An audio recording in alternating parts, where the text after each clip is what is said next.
মাদকের বিরুদ্ধে এক প্রকার যুদ্ধ শুরু করেছে কুয়েত সরকার। সম্প্রতি দেশটির সংসদে অনুমোদিত নতুন মাদক বিরোধী আইন অনুযায়ী এখন থেকে আকস্মিকভাবে মাদক পরীক্ষা চালানো হবে সরকারি বেসরকারি কর্মচারী, ড্রাইভার, ক্রীড়াবিদ, এমনকি বিয়ের আবেদনকারীদের ক্ষেত্রেও।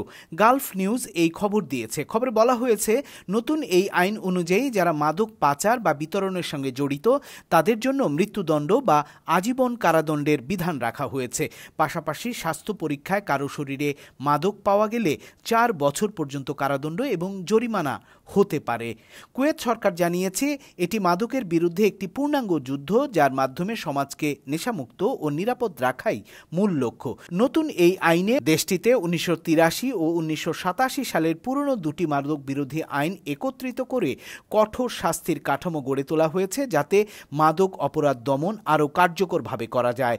তাই দেশটিতে বসবাসকারী প্রবাসী বাংলাদেশিদের মাদক সেবন ও এর লেনদেন থেকে বিরত থাকা উচিত বলে মনে করছেন বিশ্লেষকেরা।